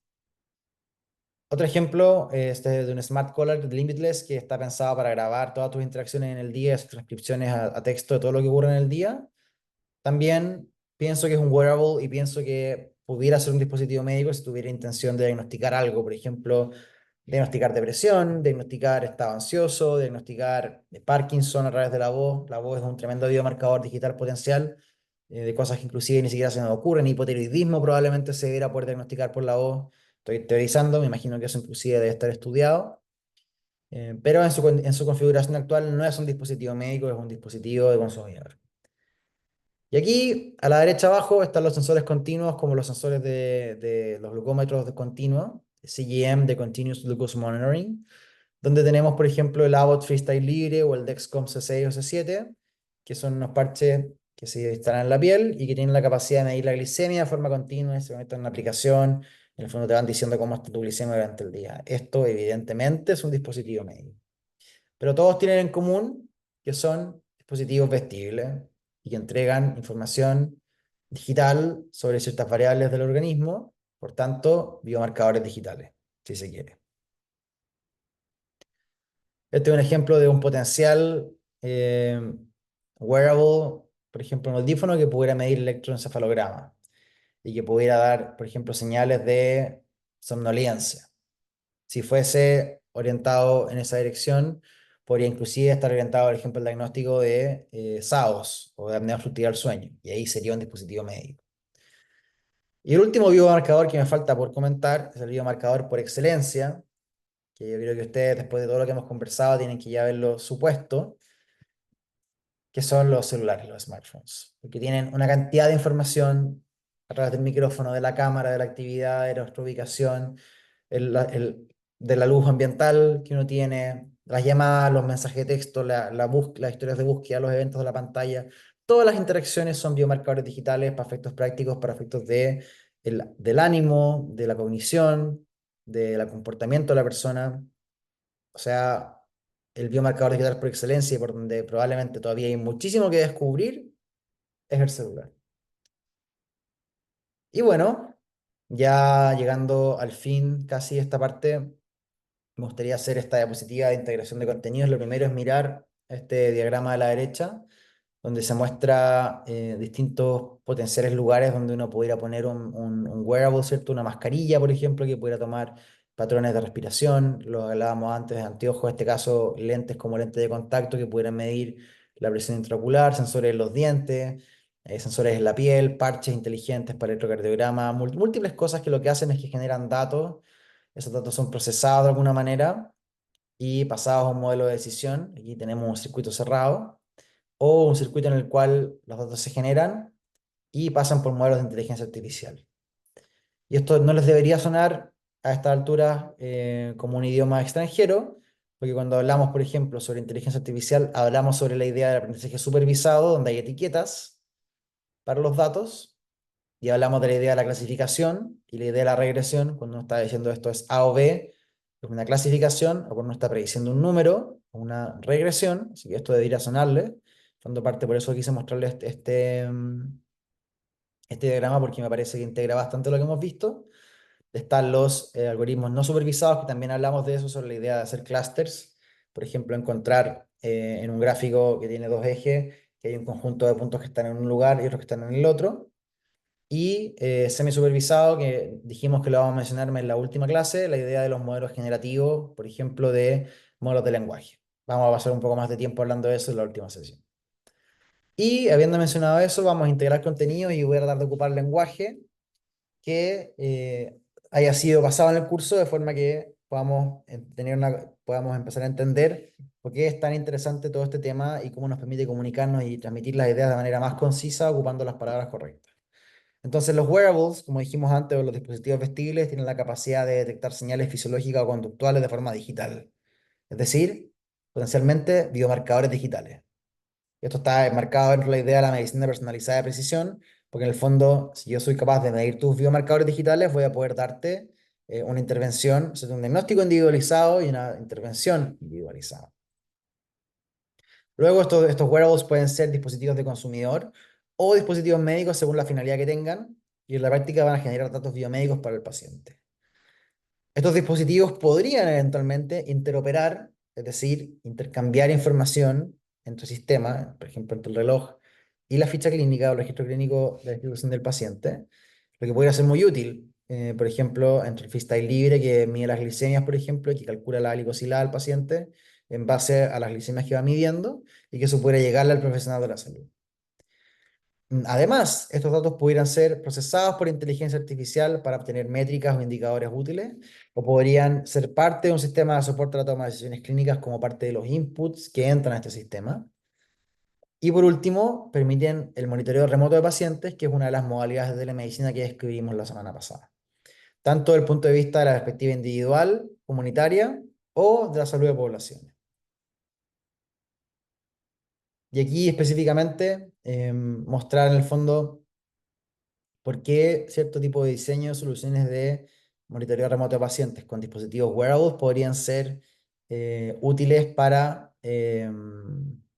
disminuir la brecha de equidad en salud. En el fondo, si uno fuese capaz de generar estos dispositivos vestibles que pudieran medir frecuencia cardíaca, presión arterial, saturación de oxígeno, temperatura en distintas instancias, permitirían poder hacer monitoreo a escala y facilitar que ciertos pacientes que viven en lugares alejados no tengan que venir si estamos teniendo monitoreo de ellos a distancia, mantenerlos fuera del hospital.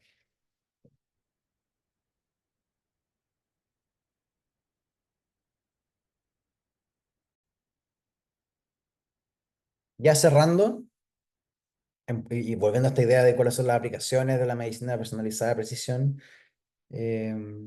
existe esta organización, Future Proofing Healthcare, que hace un análisis de qué tan preparados están los países para la implementación de las medicinas personalizadas y de precisión. Y Chile se encuentra en segundo lugar en Latinoamérica por detrás de Uruguay solamente.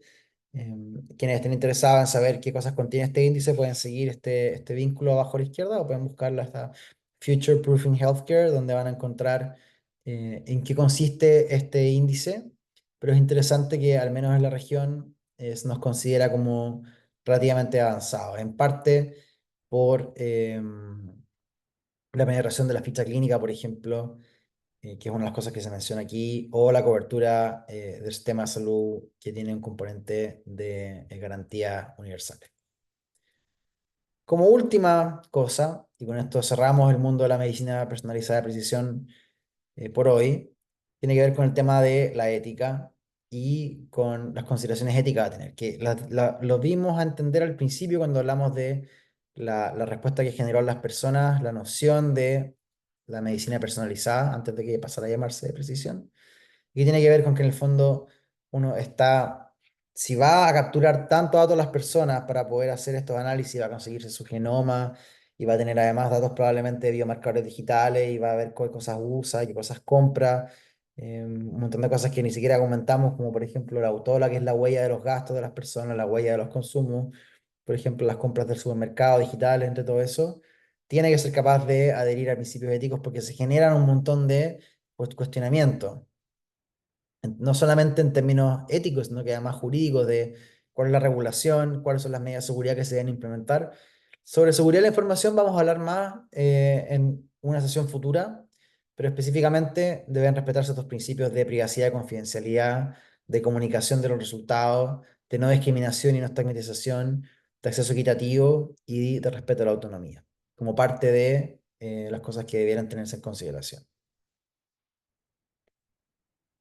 Con eso cerramos este gran bloque que hicimos sobre medicina personalizada de precisión y pasamos a la segundo tema de esta semana, que es la realidad extendida en salud. Siempre que hablo de este tema me gusta mencionar que en realidad la realidad extendida es parte de la evolución natural.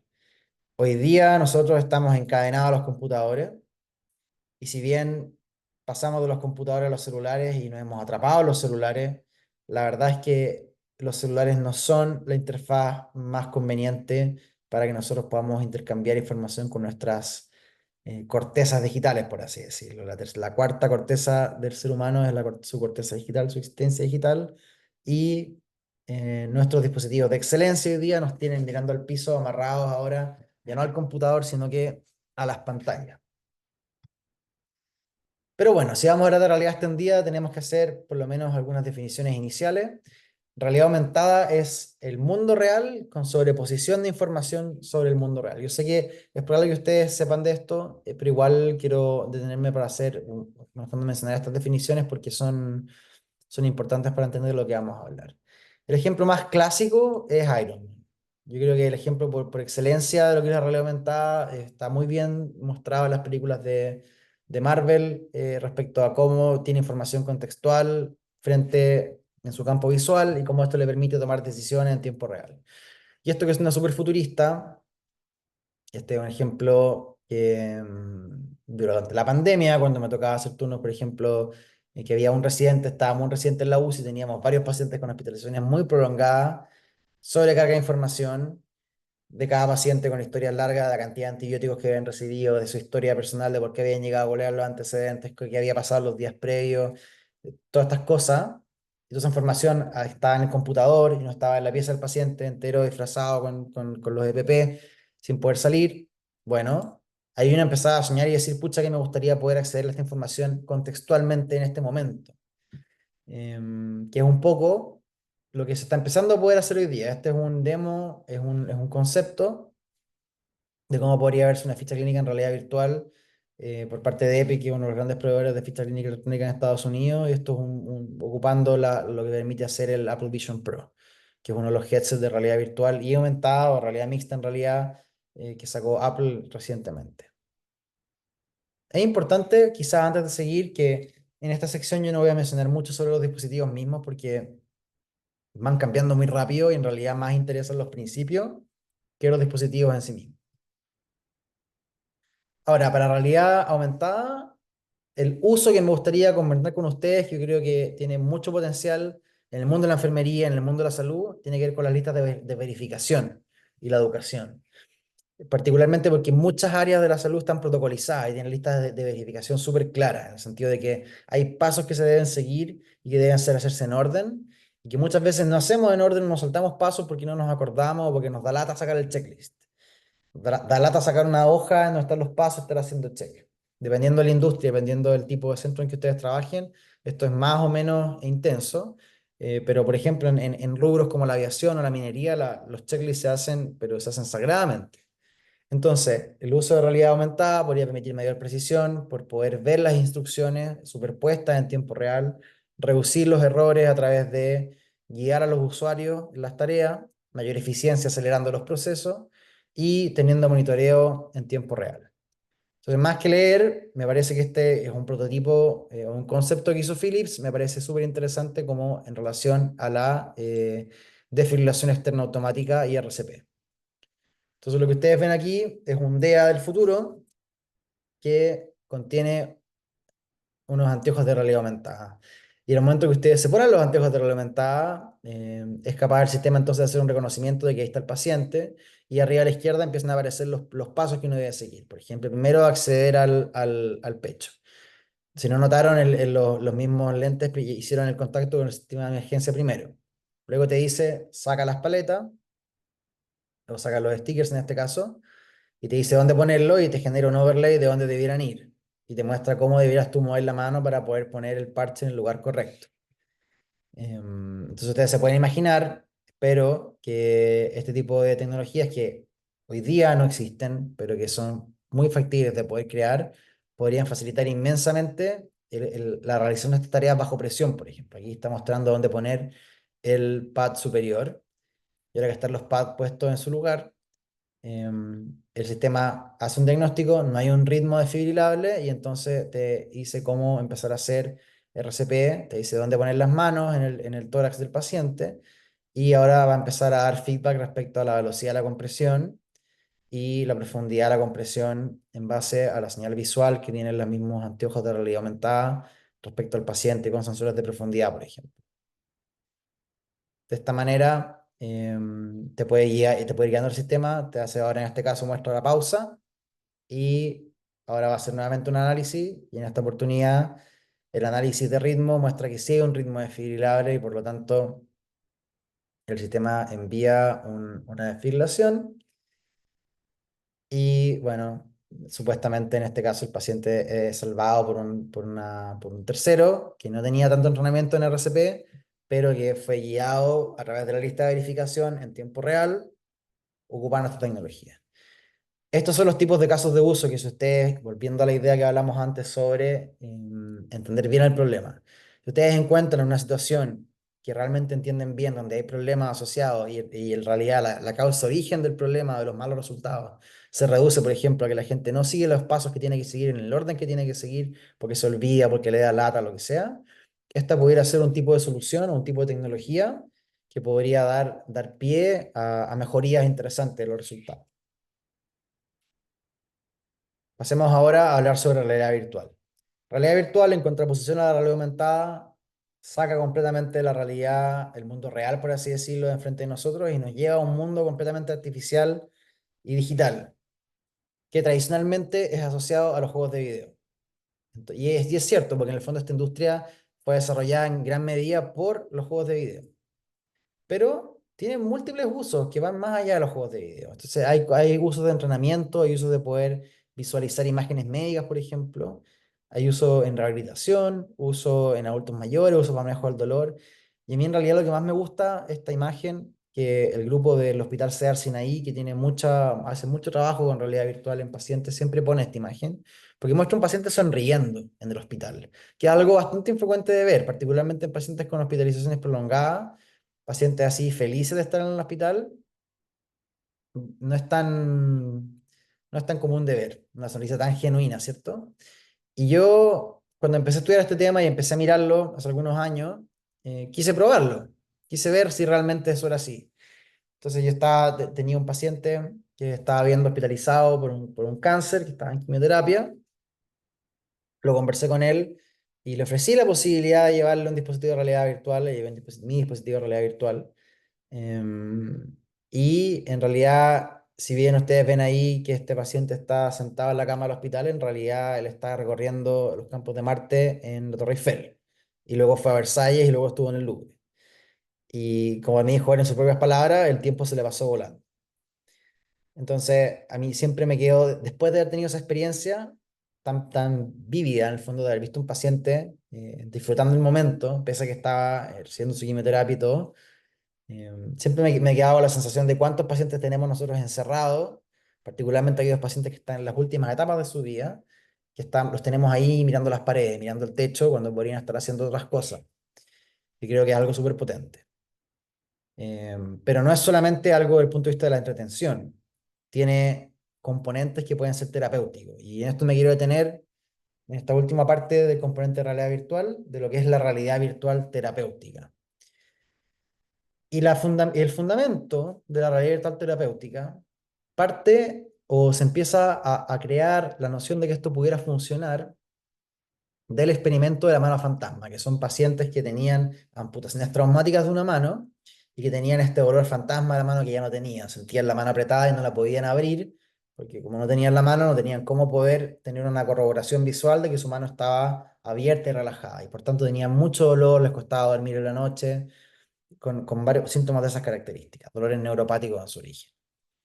Y está este experimento que no tiene que ver con realidad virtual, sino que es un experimento de percepción solamente, en el cual hay una caja, el paciente se sienta, pone una mano y hay un espejo entre su mano, que en el fondo cuando el paciente mira desde un ángulo, pareciera ver una mano reflejada en el espejo.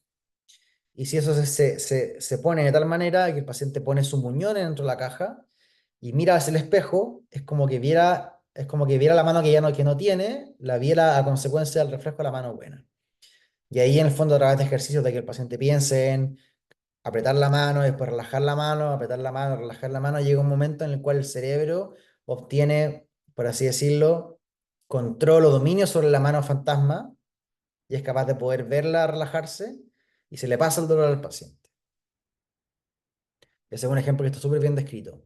Y más aún, no solamente para efectos de manejo del dolor, es decir, de apagar el dolor, sino también hay experimentos que muestran que el cerebro es capaz de percibir dolor sobre cosas que no son reales. Entonces, este es un ejemplo que es similar al anterior, pero aquí lo que se hace en vez de un paciente con una amputación es un paciente que tiene su brazo, pero que se pone arriba de la mesa un brazo de goma y se estimulan al mismo tiempo y en la misma dirección el brazo de goma y el brazo real del paciente, y el paciente está viendo solamente el brazo de goma porque su brazo está oculto de su vista.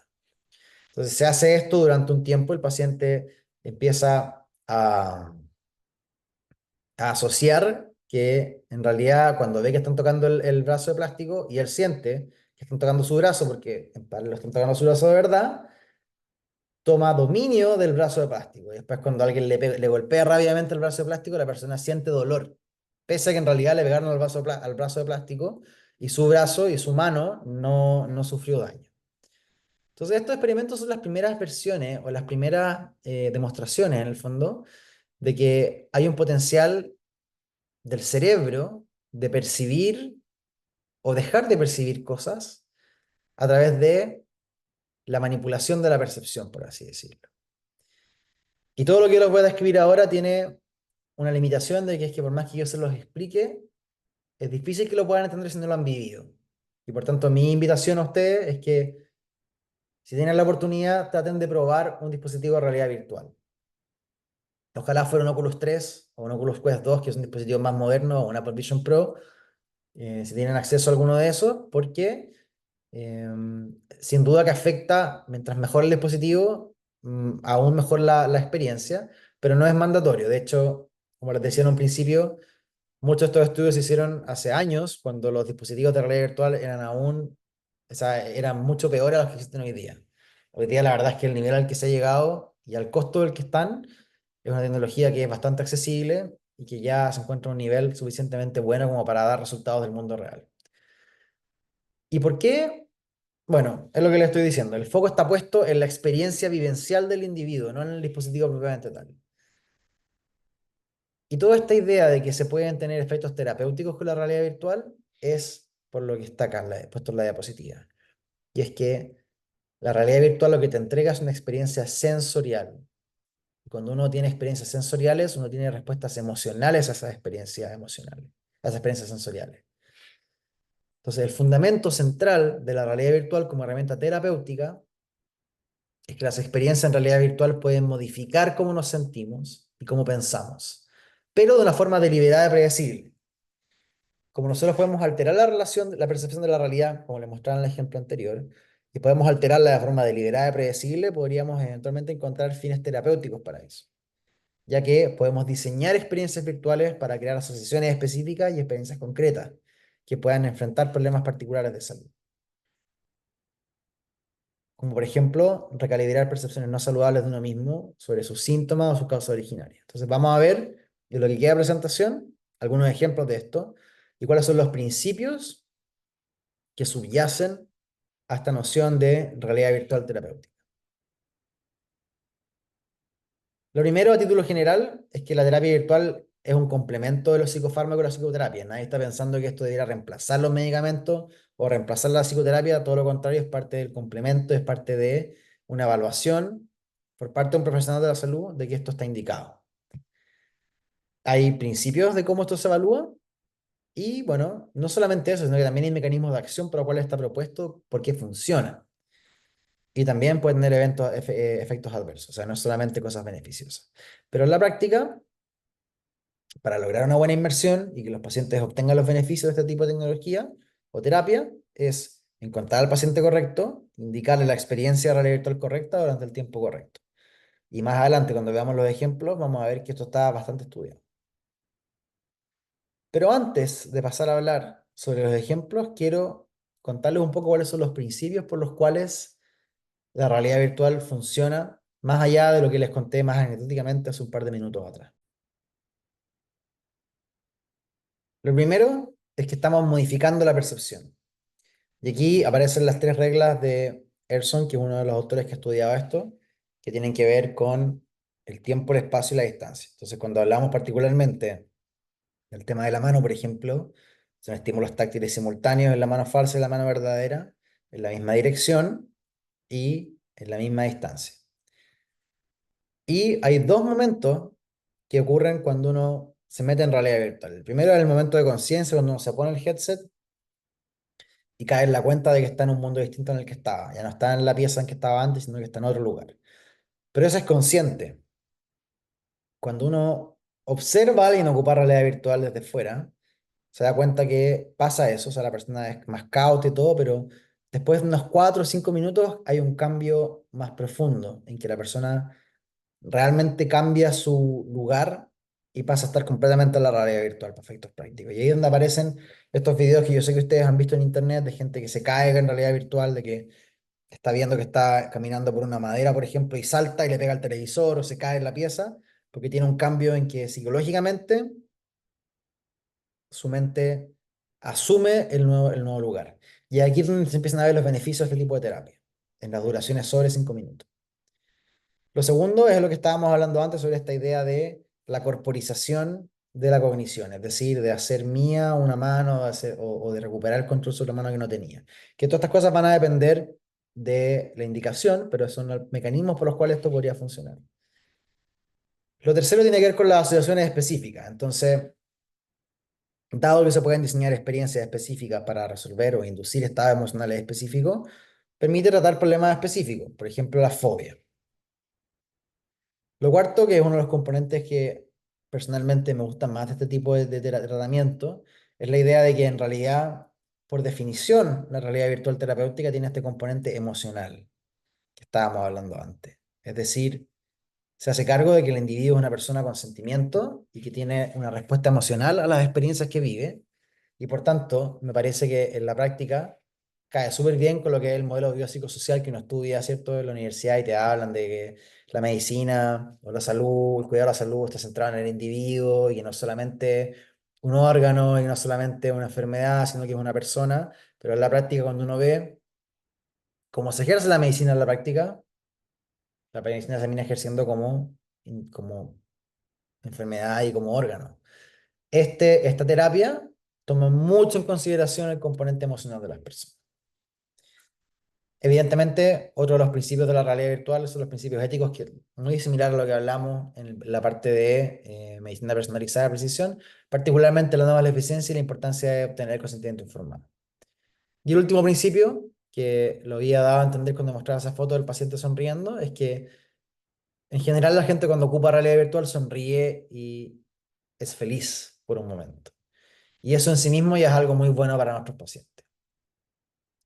Más profundamente y más específicamente respecto a los beneficios, podemos hablar de el estado de flow, que es cuando la gente empieza a estar muy metida, por así decirlo, en lo que está haciendo y deja de pensar conscientemente. Es lo que nos pasa a todos cuando trabajamos, por ejemplo, que a veces podemos llegar a un estado en el cual no nos damos cuenta y el tiempo se nos pasa volando, porque estamos muy metidos en lo que estamos haciendo. La realidad virtual es muy buena para inducir el estado de flow, que es lo que les describía antes del paciente que estuvo media hora ocupando el dispositivo y en realidad me dijo, uy, yo pensé que habían pasado 5 minutos. Eh, También llamado como una hipofrontalidad transitoria, es decir, se pierde el componente ejecutivo y pasa, pum, a un estado de flow en que el tiempo pasa muy rápido. Lo segundo tiene que ver con la percepción del dolor, y esto se ha utilizado mucho en casos de uso como por ejemplo los exámenes de endoscopía, por ejemplo colonoscopía sin anestesia, solo con realidad virtual, los partos con realidad virtual, porque en el fondo hay un componente importante de distracción, entre otros beneficios. Lo tercero tiene que ver con el fortalecimiento de la identidad propia, particularmente a través del uso de terapia de reminiscencia, por ejemplo, en cosas como el Alzheimer y la demencia. En cuarto lugar, puede ayudar a hacer más firme la conexión entre mente y cuerpo. Aquí hay un ejemplo súper interesante en los pacientes con anorexia y obesidad. Está este concepto de la interocepción. Entonces había un artículo muy interesante que hablaba sobre una aplicación de realidad virtual en el cual el paciente se le pasaba, ustedes saben que en este tipo de dispositivos, en este tipo de experiencia, uno tiene un control en la mano en algún tipo de headset. Entonces le pedían al paciente que con el control dibujaran cuánto estimaban ellos que era su circunferencia, tanto en el caso de pacientes con anorexia como con obesidad, que estimaran espacialmente el diámetro de su circunferencia, y los pacientes con anorexia estimaban diámetros de circunferencia mucho más amplios de los que su circunferencia realmente era, y los pacientes con obesidad al revés. Y la experiencia de realidad virtual lo que les permitía era, una vez que ellos habían dibujado esa circunferencia que ellos estimaban, les mostraba su propia circunferencia abdominal y eso tenía un impacto muy profundo en cambiar algunas conductas en ese estudio en particular.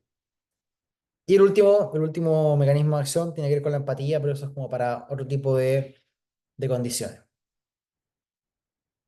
Por último, lo último como principio que quiero mencionar es la idea de los eventos adversos, que son dos. Son dos grandes temas que pueden llevar a eventos adversos o efectos adversos en realidad virtual. El primero son los derivados del sistema y el segundo son los derivados de la experiencia. Entonces, derivados del sistema está, por ejemplo, que el sistema mismo, digamos, el headset, tiene latencia porque es un headset de mala calidad o porque la memoria RAM del dispositivo ya no está funcionando bien. Entonces hay latencia y eso genera muy rápidamente algunos de los síntomas, por ejemplo, a la derecha, como el cyber sickness, que es este mareo, náuseas que se produce al ocupar los dispositivos, pero también están los síntomas psicológicos. tanto de despersonalización o desrealización, de estar metido en una realidad que no es la real y que puede afectar el juicio de realidad en algunos casos, como también de que la experiencia, y eso no está puesto acá en la diapositiva, pero que la experiencia misma induzca un estado emocional adverso, por ejemplo, porque uno tiene un trauma personal con algo que parece la experiencia, o porque por alguna razón la experiencia desencadena algo en uno que no era esperado o no era deseado. Pero bueno, ahora vamos a mencionar algunos ejemplos concretos. El primero, que es un ejemplo notable, se llama Relief VR, que es el primer tratamiento de realidad virtual que tiene una autorización por la FDA para su uso en el hogar.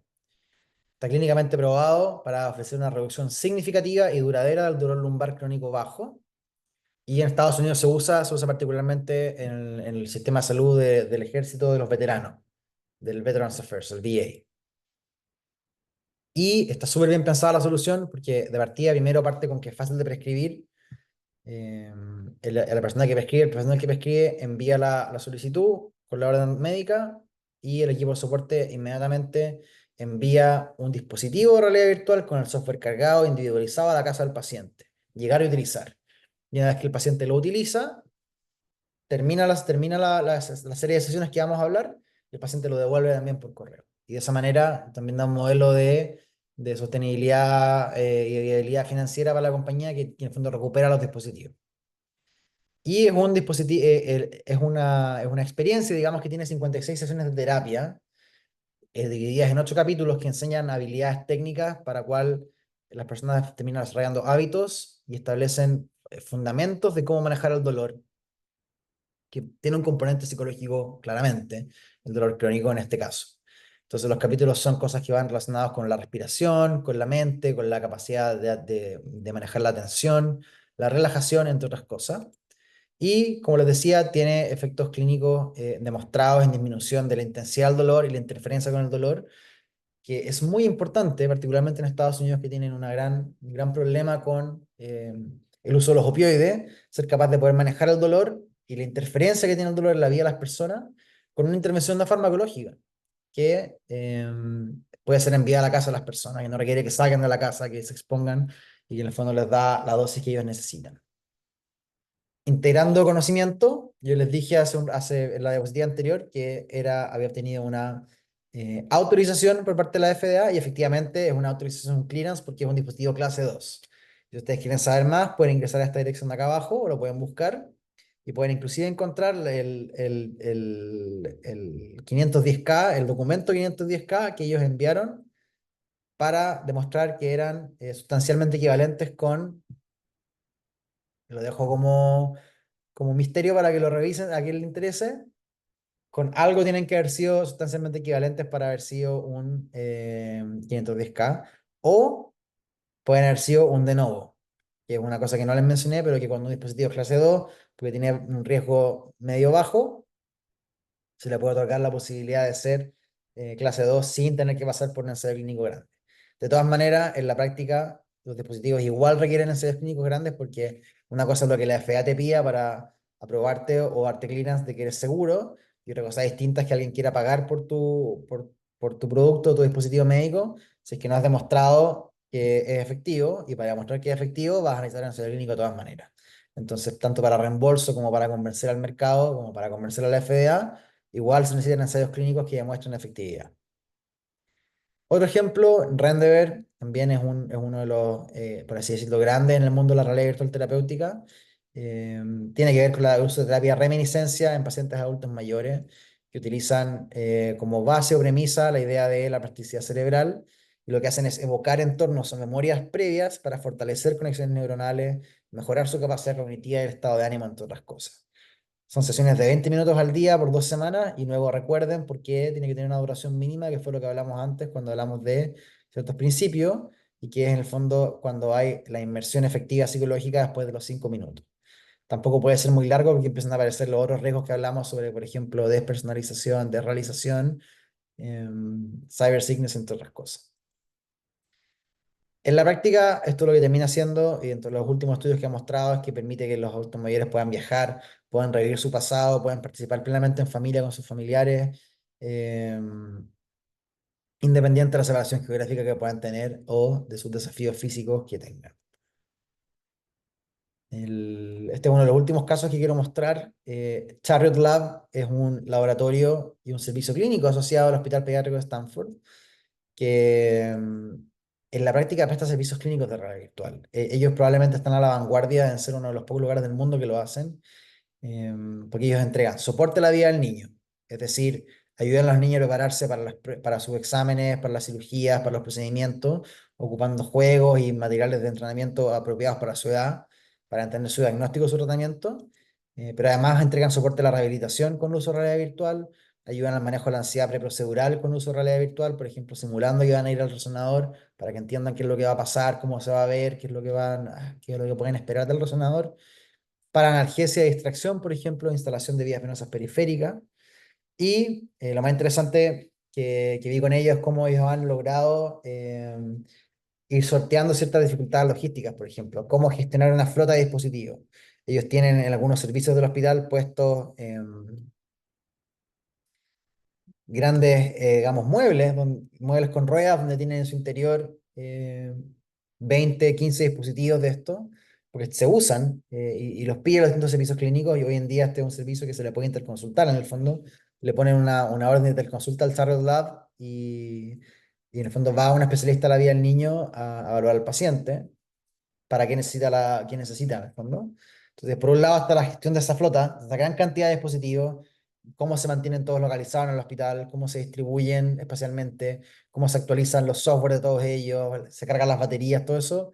Se han desarrollado software para manejar flotas de dispositivos de realidad virtual. Y también todo el componente de desinfección de superficie y riesgo de ellas, que también ya hay empresas dedicadas específicamente a dar servicios de desinfección rápida de estos dispositivos. Yo mencioné el tema de la terapia física, eh, como kinesiológica en el fondo. Tuve la oportunidad de acompañar a un paciente a hacer una terapia kinesiológica con realidad virtual, un paciente pediátrico, y la verdad es que es notable cómo efectivamente, bueno, aquí el artículo compara la fisioterapia guiada o la kinesioterapia en el fondo guiada con movimiento suplementado con realidad virtual versus kines sin realidad virtual en pacientes ambulatorios. Este estudio es en pacientes ambulatorios. Yo lo que vi lo vi en pacientes hospitalizados. Pero en el fondo, lo que hacen es que los pacientes reciben las dos cosas. 5 minutos de tratamiento con realidad virtual y 5 minutos de kine sin realidad virtual como tradicional. Pero algunos le dan la tradicional primero y después la realidad virtual, y otros le dan la realidad virtual primero y otros y después la tradicional. E independiente del orden, independiente del sexo, independiente de la edad, independiente de todo, los pacientes, y si son pediátricos o adultos, los pacientes se mueven considerablemente más, estadísticamente significativamente más, cuando usan realidad virtual. Es notable. Y bueno, como varios de ustedes están en la UCI, también es cercano a mi corazón la UCI, quería poner este caso, o sea, como este conjunto de potenciales casos de uso en la UCI, ya sea para efectos de relajación procedural, por ejemplo, una punción lumbar, por ejemplo, una toracocentesis para distraer al paciente durante la instalación de una vía venosa, por ejemplo, de un catéter venoso central, por ejemplo, pudiese ser para procedimientos de rehabilitación, para procedimientos de educación, para apoyo familiar y social, reducción del dolor, por ejemplo, después de una cirugía, alivio del dolor durante curación de herida, reducción de la ansiedad, el estrés, la depresión durante esta estadía en la UCI, aumento de la actividad física, como les mostré recién, visitas virtuales, redes de realidad virtual, o sea, el potencial infinito. Y contarles una innovación relativamente reciente, publicada por el grupo de CEAR Sinaí, que como les comenté, son de los grupos que más innovación hacen en realidad virtual terapéutica, que se llama SAIA, que es una resolución que combina realidad virtual e inteligencia artificial generativa para dar apoyo personalizado a salud mental.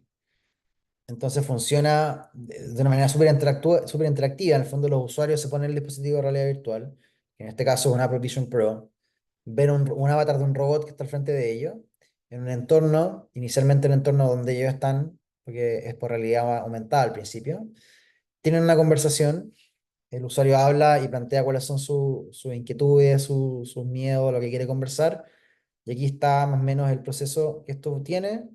Esto va a la nube elige un modelo que está basado en alguna algunas de las formas, en el fondo, de realizar apoyo a salud mental, ya sea con terapia cognitivo-conductual, con entrevista motivacional, con terapia de soporte. En el fondo, el algoritmo es capaz de decir qué tipo qué tipo de estrategia va a utilizar, y en base a esa estrategia, el avatar del robot responde al usuario, y en la medida la conversación va avanzando, el ambiente también cambia, se convierte en un ambiente más de realidad virtual, que, por ejemplo, lo lleva a un bosque, lo lleva a una playa, lo lleva a un lugar donde se pueda relajar.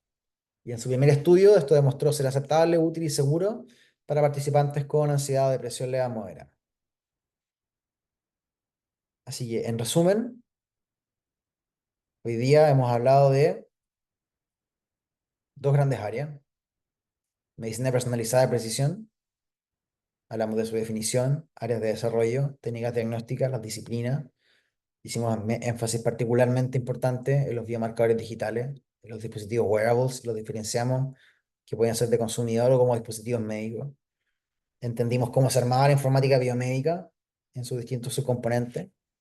Vimos varios ejemplos, vimos las consideraciones éticas que había que tener, y hablamos sobre realidad extendida en salud.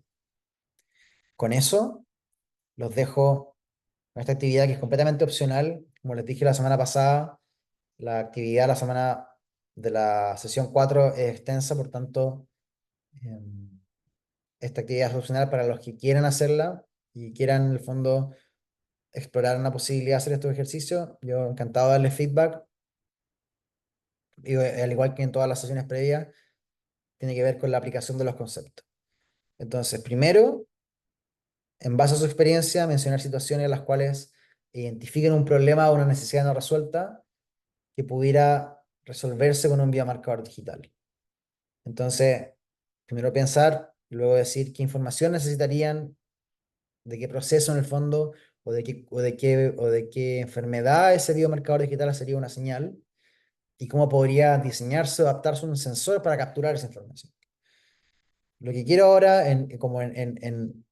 anteponiéndonos a a la siguiente sesión, es que empiecen a pensar un poco más en otros elementos asociados al problema, no solamente el problema en sí mismo, sino que cuál es la incidencia o prevalencia de ese problema, qué tan frecuente es, y si es que logran encontrar información, cuáles son los costos asociados a esa necesidad no resuelta, tanto en su centro o lo que esté publicado en otros lados respecto a los costos o la carga financiera asociada a ese problema.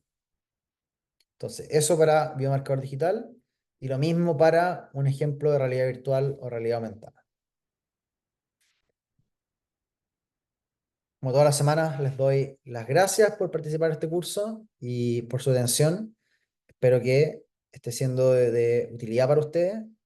Estoy disponible para los comentarios que puedan tener o preguntas que puedan tener, por el correo electrónico que tienen ahí, o a través de la Bernardita. Muchas gracias, que estén muy bien.